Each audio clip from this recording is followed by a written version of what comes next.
सबसे पहले मेरा आप सभी को प्यार भरा प्रणाम। मैं मधु जोशी स्वागत करती हूँ आपका अपने YouTube चैनल मधु गढ़वाली 121 पे। दोस्तों, आज मैं आपको श्री सत्यनारायण व्रत कथा सुनाऊंगी। आप भी मेरे साथ श्री सत्यनारायण व्रत कथा का श्रवण करें। श्री सत्यनारायण व्रत कथा, पहला अध्याय।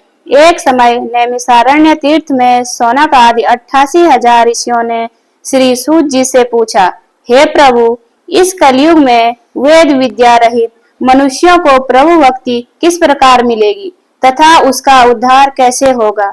इसलिए हे मुनि श्रेष्ठ, कोई ऐसा तप कहिए जिससे थोड़े समय में पुण्य प्राप्त होवे तथा मनमांचित फल मिले।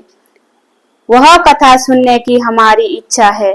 सर्वशास्त्र ज्ञाता श्री सूत जी बोले, हे वैष्णवों, मैं पूज्य, आप सबने प्राणियों के हित की बात पूछी है। अब मैं उस श्रेष्ठ व्रत को आप लोगों से कहूंगा, जिस व्रत को नारद जी ने लक्ष्मी नारायण से पूछा था और लक्ष्मीपति ने मुनि श्रेष्ठ नारद से कहा था, सो ध्यान से सुनो। एक समय योगी राज नारद जी दूसरों के हित की इच्छा से अनेक लोगों में घूमते हुए मृत्युलोक में आ पहुंचे।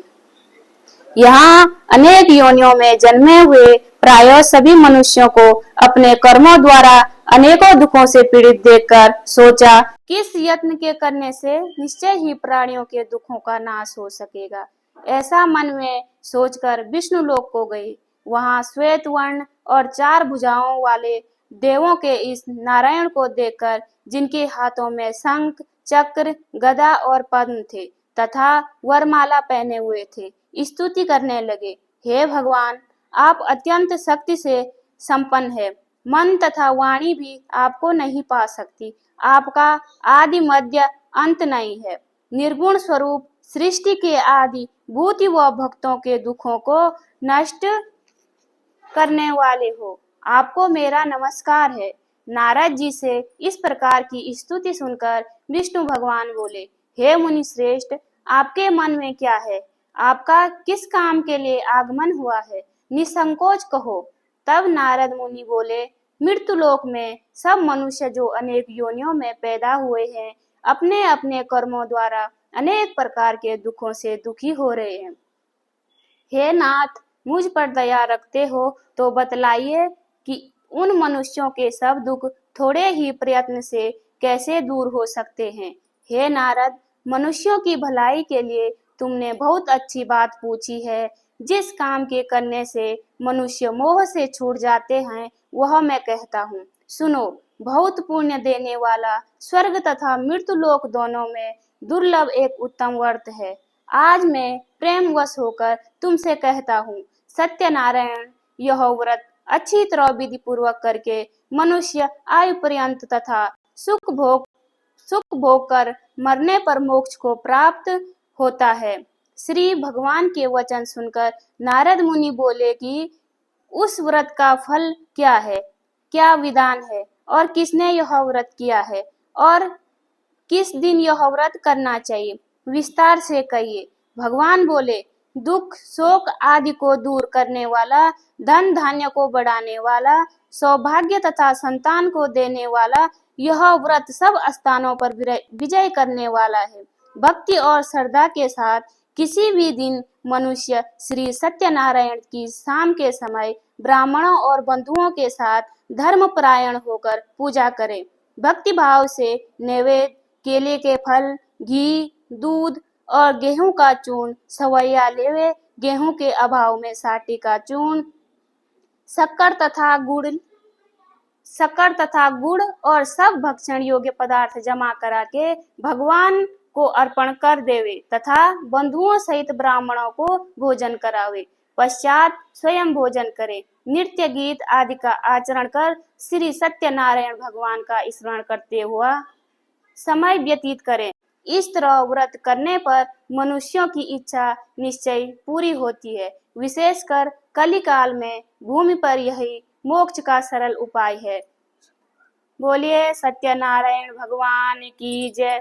दूसरा अध्याय। सूत जी बोले, हे ऋषियों, जिसने पहले समय में इस व्रत को किया है उसका इतिहास कहता हूँ, ध्यान से सुनो। सुंदर काशीपुरी नगरी में एक अत्यंत निर्धन ब्राह्मण रहता था।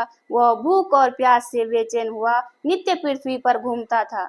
ब्राह्मणों से प्रेम करने वाले भगवान ने ब्राह्मण को दुखी देखकर बूढ़े ब्राह्मण का रूप धर उसके पास जा आदर के साथ पूछा, हे विप्र, नित्य दुखी हुआ पृथ्वी पर क्यों घूमता है?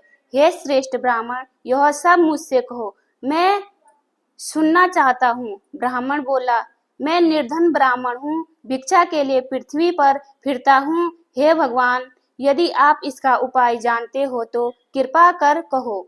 वृद्ध ब्राह्मण बोला कि सत्यनारायण भगवान मनवांछित फल देने वाले हैं, इसलिए हे ब्राह्मण तू उनका पूजन कर, जिसके करने से मनुष्य सब दुखों से मुक्त होता है।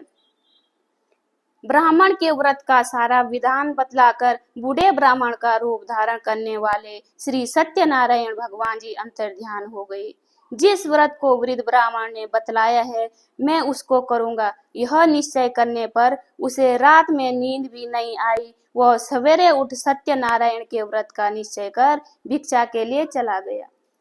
उस दिन उसको भिक्षा में बहुत धन मिला, जिससे बंधु बांधवों के साथ उसने श्री सत्यनारायण व्रत किया। इसके करने से वह ब्राह्मण सब दुखों से छूटकर अनेक प्रकार की संपत्तियों से युक्त हुआ। उस समय से वह ब्राह्मण हर मास व्रत करने लगा। इस तरह श्री सत्यनारायण भगवान के व्रत को जो करेगा वह सब पापों से छूटकर मोक्ष को प्राप्त होगा। आगे जो पृथ्वी पर श्री सत्यनारायण व्रत करेगा वह मनुष्य सब दुखों से छूट जाएगा। इस तरह नारद जी ने नारायण का कहा हुआ यह व्रत मैंने तुमसे कहा। हे विप्रों, मैं अब और क्या कहूँ? ऋषि बोले, हे मुनीश्वर, संसार में इस ब्राह्मण से सुनकर किस किस ने इस व्रत को किया है, हम सब यह सुनना चाहते हैं। इसके लिए हमारे मन में श्रद्धा है। सूत जी बोले, हे मुनियों, जिस जिसने इस व्रत को किया है वह सब सुनो। एक समय एक ब्राह्मण धन और ऐश्वर्य के अनुसार बंधु बांधवों के साथ व्रत करने को तैयार हुआ। उसी समय एक लकड़ी बेचने वाला बूढ़ा आदमी आया और बाहर लकड़ियों को रखकर ब्राह्मण के मकान में गया। प्यास से दुखी लकड़हारा उनको व्रत करते देखकर ब्राह्मण को नमस्कार कर कहने लगा कि आप यह क्या कर रहे हैं और इसके करने से क्या फल मिलता है? कृपा करके मुझसे कहो। ब्राह्मण ने कहा, सब मनोकामनाओं को पूरा करने वाला यह श्री सत्यनारायण भगवान का व्रत है। इसकी ही कृपा से मेरे यहाँ धन धान्य आदि की वृद्धि हुई है। ब्राह्मण के इस व्रत के बारे में जानकर लकड़हारा बहुत प्रसन्न हुआ, चरणामृत ले और प्रसाद खाने के बाद अपने घर को गया। लकड़हारे ने अपने मन में इस प्रकार का संकल्प किया कि आज ग्राम में लकड़ी बेचने से जो धन मिलेगा उससे श्री सत्यनारायण देव का उत्तम व्रत करूंगा।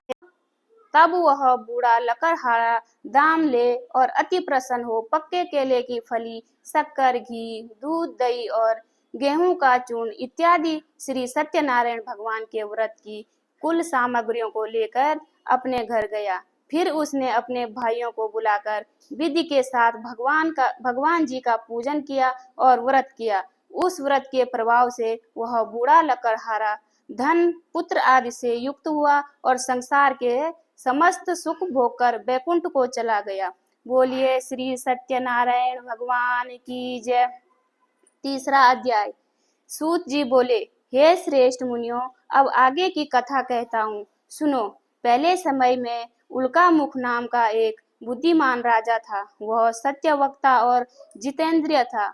प्रतिदिन देव स्थानों पर जाता था, गरीबों को धन देकर उनके कष्ट दूर करता था। उसकी पत्नी कमल के समान मुख वाली और सत्यसावती थी। भद्रशिला नदी के तट पर उन दोनों ने श्री सत्यनारायण का व्रत किया।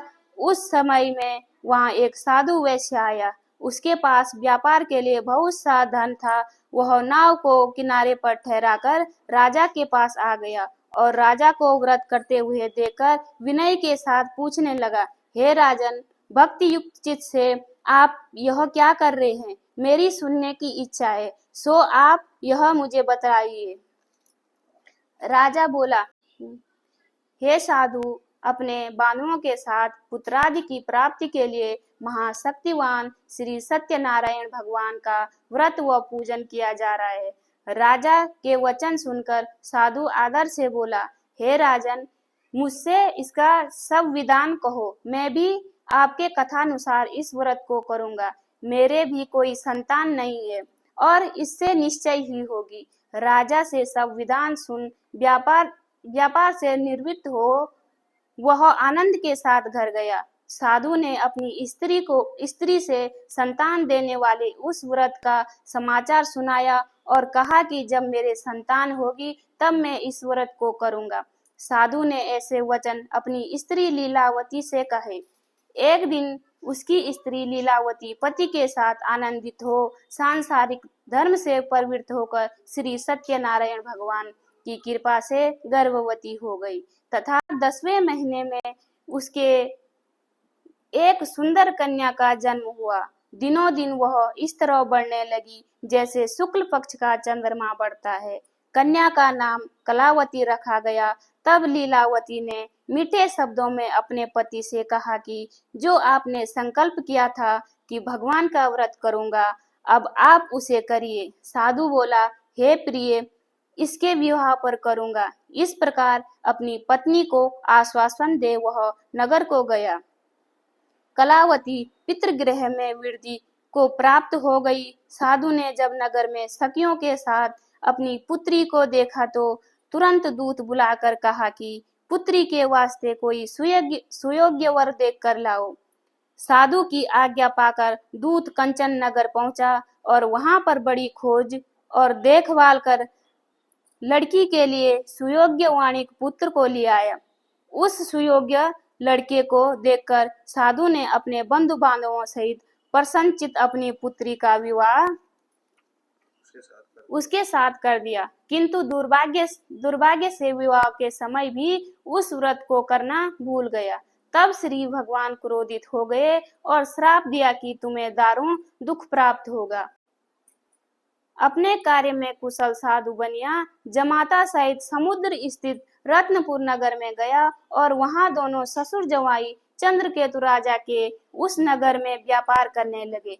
एक रोज भगवान श्री सत्यनारायण की माया से प्रेरित कोई राजा का धन चुरा कर भागा जा रहा था, किंतु राजा के दूतों को आता देखकर चोर ने घबराकर भागते हुए राजा के धन को वहीं चुपचाप रख दिया जहां वो ससुर जवाई ठहरे हुए थे। जब दूतों ने इस साधु वैश्य के पास राजा के धन को रखा देखा तो वे दोनों को बांधकर ले गए और प्रसन्नता से दौड़ते हुए राजा के समीप जाकर बोले, यह दो चोर हम पकड़ कर लाए हैं, देखकर आज्ञा दें। तब राजा की आज्ञा से उनको कठोर कारावास में डाल दिया और उनका सब धन छीन लिया। श्री सत्यनारायण भगवान के श्राप द्वारा उनकी पत्नी भी घर में बहुत दुखी हुई और घर पर जो धन रखा था चोर चुरा कर ले गए। शारीरिक एवं मानसिक पीड़ा तथा भूख प्यास से अति दुखित हो अन्न की चिंता में कलावती एक ब्राह्मण के घर गई। वहां उसने श्री सत्यनारायण भगवान का व्रत होते देखा। फिर कथा सुनी तथा प्रसाद ग्रहण कर रात को घर आई। माता ने कलावती से कहा, हे पुत्री, अब तक कहाँ रही? वह तेरे मन में क्या है?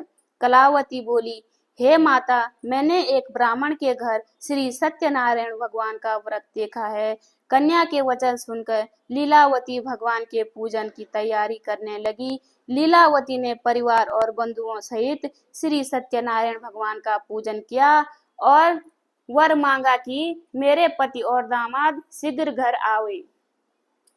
साथ ही प्रार्थना की, हम सबका अपराध क्षमा करो। श्री सत्यनारायण भगवान इस व्रत से संतुष्ट हो गए और राजा चंद्रकेतु को स्वप्न में दर्शन देकर कहा, हे राजन, दोनों वैश्यों को प्रातः ही छोड़ दो और सब धन जो तुमने ग्रहण किया है दे दो, नहीं तो मैं तेरा सारा धन, राज्य, पुत्र आदि सब नष्ट कर दूंगा। राजा से ऐसे वचन कहकर भगवान अंतर्ध्यान हो गए। तो काल राजा चंद्रकेतु ने सभा में अपना स्वप्न सुनाया। दोनों वाणिक पुत्रों को कैद से मुक्त कर सभा में बुलाया। उन्होंने आते ही राजा को नमस्कार किया। राजा मीठे वचनों से बोला, हे महानुभावों, भावी वर्ष ऐसा कठिन दुख प्राप्त हुआ है, अब तुम्हें कोई भय नहीं है। ऐसा कहकर राजा ने उनको नए नए वस्त्राभूषण पहनाए तथा उनका जितना धन लिया था उससे दुगना धन देकर आदर सहित विदा किया। दोनों वैश्य अपने घर को चल दिए। श्री सत्यनारायण भगवान की जय। चतुर्थ अध्याय। सूत जी बोले, वैश्य ने मंगलाचरण करके यात्रा आरंभ की और अपने नगर को चला। उनके थोड़ी दूर निकलने पर दंडी वेशधारी श्री सत्यनारायण भगवान ने उनसे पूछा, हे साधु, तेरी नाव में क्या है? अभिमानी वाणिक हंसता हुआ बोला, हे दंडी, आप क्यों पूछते हो? क्या धन लेने की इच्छा है? मेरी नाव में तो बेल और पत्ते भरे हैं। वैश्य का कठोर वचन सुनकर भगवान ने कहा, तुम्हारा वचन सत्य हो। दंडी ऐसा कहकर वहां से दूर चले गए और कुछ दूर जाकर समुद्र के किनारे बैठ गई। दंडी के जाने पर वैश्य ने नित्य करने के बाद नाव को ऊंची उठी देकर अचंबा किया। नाव में बेल पत्ते आदि देकर मूर्छित जमीन पर गिर पड़ा। फिर मूर्छा खुलने पर अत्यंत शोक प्रकट करने लगा।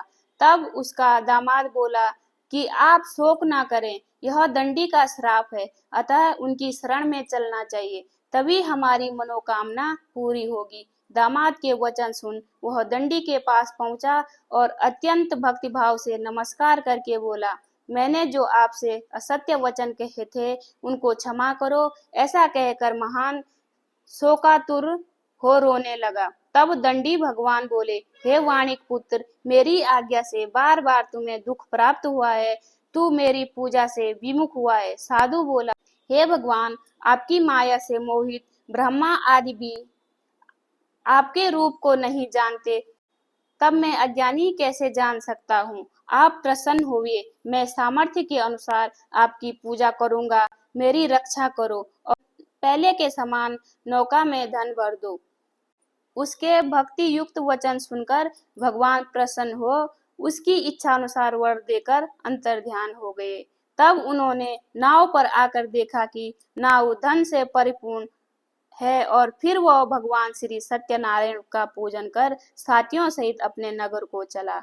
अब अपने नगर के निकट पहुंचा तब दूत को घर भेजा। दूत ने साधु के घर जाकर उसकी स्त्री को नमस्कार कर कहा कि साधु अपने दामाद सहित इस नगर के समीप आ गए हैं। ऐसा वचन सुन साधु की स्त्री ने बड़े हर्ष के साथ श्री सत्यनारायण का पूजन कर पुत्री से कहा, मैं अपने पति के दर्शन को जाती हूँ, तू कार्य पूर्ण कर शीघ्र आ। माता के ऐसे वचन सुनकर कलावती प्रसाद छोड़कर पति के पास गई। प्रसाद की अवज्ञा के कारण श्री सत्यनारायण भगवान जी रुष्ट हो गए। उसके पति को नाव सहित पानी में डुबो दिया। कलावती अपने पति को न देखकर रोती हुई जमीन पर गिर गई।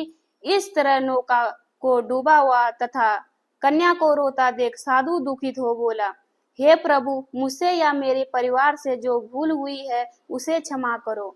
उसके दीन वचन सुनकर श्री सत्यनारायण भगवान आकाशवाणी हुई, हे साधु, तेरी कन्या मेरे प्रसाद को छोड़कर आई है, इसलिए इसका पति अदृश्य हुआ है। यदि वह घर जाकर प्रसाद खाकर लौटे तो इसे पति अवश्य मिलेगा। ऐसी आकाशवाणी सुनकर कलावती ने घर पहुंचकर प्रसाद खाया, फिर आकर पति के दर्शन किए। तत्पश्चात साधु ने बंधु बांधवों सहित श्री सत्यनारायण का विधि पूर्वक पूजन किया। उस दिन से वह पूर्णिमा को श्री सत्यनारायण का पूजन करने लगा। फिर इस लोक का सुख भोगकर अंत में स्वर्ग लोक को गया। बोलिए श्री सत्यनारायण भगवान की जय। 5वां अध्याय। सूत जी बोले, हे ऋषियों, मैं और भी कथा कहता हूँ, सुनो।